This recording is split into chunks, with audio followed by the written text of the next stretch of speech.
Hello বন্ধুরা, সবাই কেমন আছেন? পিউ কুকিং প্যাশনে আপনাদের সকলকে স্বাগত। আজকে আমি আপনাদের জন্য নিয়ে এসেছি ডাঁটা, পটল আর আলু দিয়ে মাছের পাতলা ঝোলের রেসিপি। জিরে, আদা, কাঁচা লঙ্কা বাটা ছাড়া আর কিছুই লাগছে না এই রেসিপিটাতে। টাটকা মাছের এই পাতলা ঝোলের রেসিপিটা বানানো কিন্তু খুবই ইজি। একদম অল্প টাইমে চটজলদি আপনারা বাড়িতে বানিয়ে ফেলতে পারবেন। আর জানেন তো, সজনে ডাঁটা এই সময় খাওয়া কিন্তু খুবই উপকারী পক্সের জন্য। এই রেসিপিটা বানানোর জন্য প্রথমেই আমি নিয়ে নিয়েছি একটা 2 কেজি সাইজের সাইপন মাছ।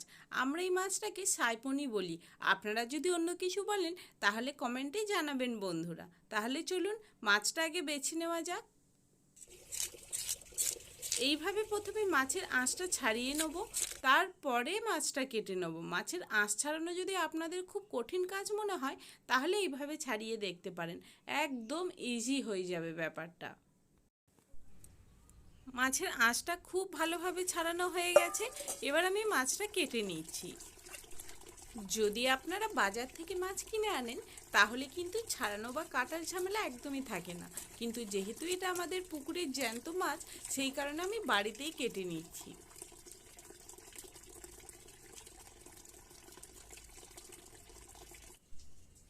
দেখুন, মাছগুলো আমি সুন্দর করে পিস করে নিয়েছি। অনেকগুলোই পিস হয়েছে এখানে। যদিও এতগুলো মাছ আমাদের আজকের রেসিপিতে লাগছে না, তাই আজকের রেসিপিতে মাত্র 4টে 2টো পিস আর 2টো পেটি নিয়েই আমি আপনাদেরকে এই রেসিপিটা বানিয়ে দেখিয়ে দেবো। দেখতেই পাচ্ছেন মাছটা কত সুন্দরভাবে কেটে নিয়েছি। তাহলে চলুন এবার তৈরি হয়ে নিই রেসিপিটা বানানোর জন্য। প্রথমেই আমি 4টে পিস নিয়েছি, আপনাদের বলে দিয়েছি।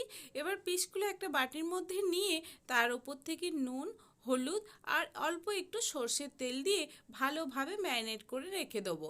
নুনটা আপনারা পরিমাণ মতোই দেবেন, বুঝে শুনে দেবেন। বেশি হয়ে গেলে কিন্তু একদমই টেস্ট লাগবে না খেতে। নুন আর হলুদ দিয়ে দিলাম পরিমাণ মতো। এবার উপর থেকে একটু সর্ষের তেল দিয়ে দেবো ম্যারিনেট করার জন্য। দেখলেন তো 2 কেজি সাইজে সাইপন মাছের কালারটা কীরকম এসেছে। ছোট হলে কিন্তু এত ভালো কালার আসে না, একদম লাল লাল পাড়া কালারটা চলে এসেছে।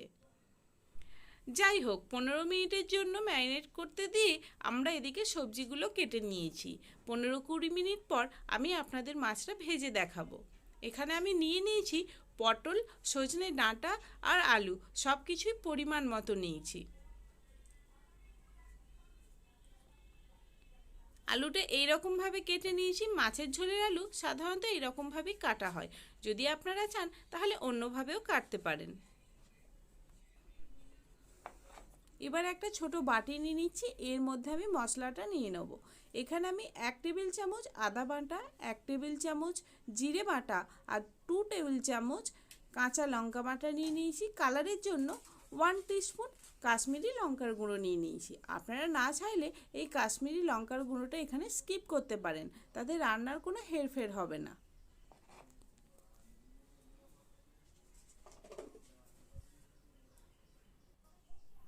কড়াইয়ে যাতে মাছটা লেগে না যায় ভাজার সময়, সেই কারণে আমাদেরকে কিন্তু প্রথমেই কড়াইটা খুব ভালো করে গরম করে নিতে হবে। দেখতেই পাচ্ছেন তেল দেওয়ার সাথে সাথে ধোঁয়া উঠে গেছে।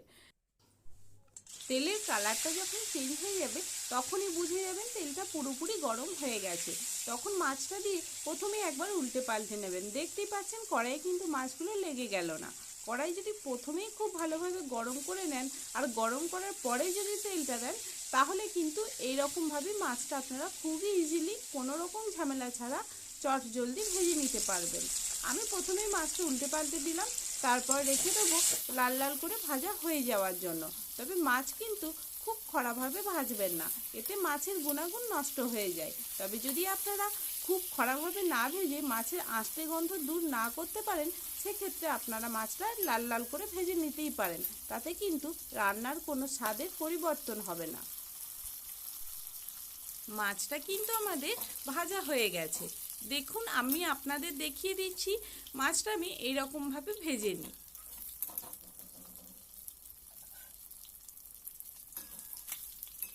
মাছ ভাজা হয়ে গেলে সমস্ত মাছগুলো আমি একটা পাত্রের মধ্যে তুলে নিচ্ছি।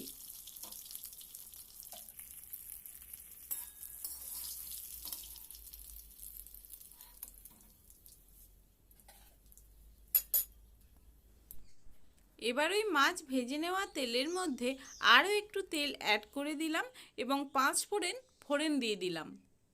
5 ফোড়ন দেওয়ার পর আমি আলুগুলো ভেজে নেবো। প্রথমে আলু আর ডাঁটা একসাথেই ভেজে নেবো, তার জন্য আমি আলু আর ডাঁটা একসাথে দিয়ে দিচ্ছি।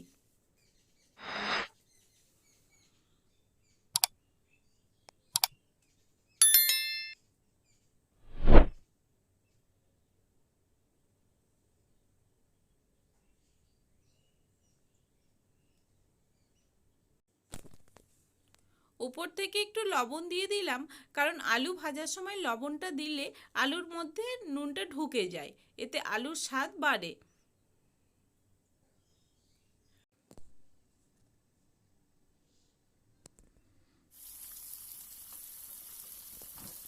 এবার ডাঁটাগুলো দিয়ে দিচ্ছি।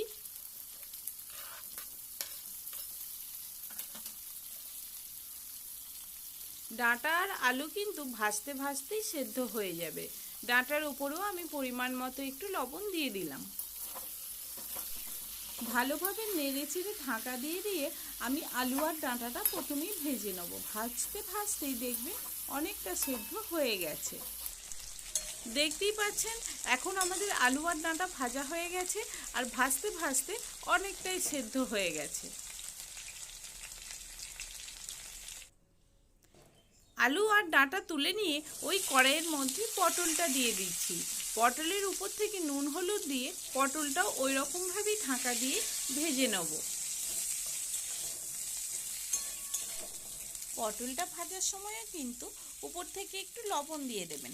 লবণ দিয়ে ভালোভাবে পটলটা ঢাকা দিয়ে দিয়ে ভেজে নেবেন। পটলে কিন্তু আমি খুব বেশি তেল দিলাম না ভাজার সময়। নেড়ে চেড়ে ভালোভাবে ঢাকা দিয়ে পটল ভেজে তুলে নিচ্ছি। তুলে নেওয়া হয়ে গেলে ওই কড়াইয়ের মধ্যেই প্রথমে গোটা জিরে ফোড়ন দিয়ে তার মধ্যে মশলাটা দিয়ে খুব ভালোভাবে কষিয়ে নিতে হবে।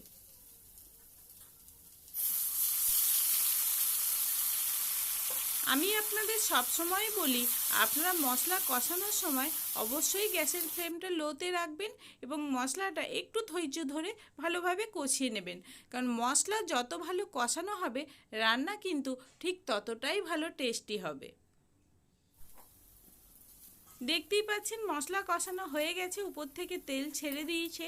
মশলার উপর থেকে যখন তেল ছেড়ে দেবে আর মশলা কড়াইয়ে আর লেগে যাবে না, তখন জানবেন মশলাটা পারফেক্ট কষানো হয়েছে। মশলা কষানো হয়ে গেলে ডাঁটা আলু আর পটল যেগুলো আমি আগে ভেজে তুলে রেখেছিলাম সেই সমস্ত কিছু দিয়ে 1-2 মিনিট নেড়ে ছেড়ে কষিয়ে নেব। তারপর দিয়ে দেবো হালকা গরম জল। আপনারা চেষ্টা করবেন সবসময় রান্নায় হালকা গরম জল ব্যবহার করতে, এতে রান্নার স্বাদ খুবই ভালো থাকে।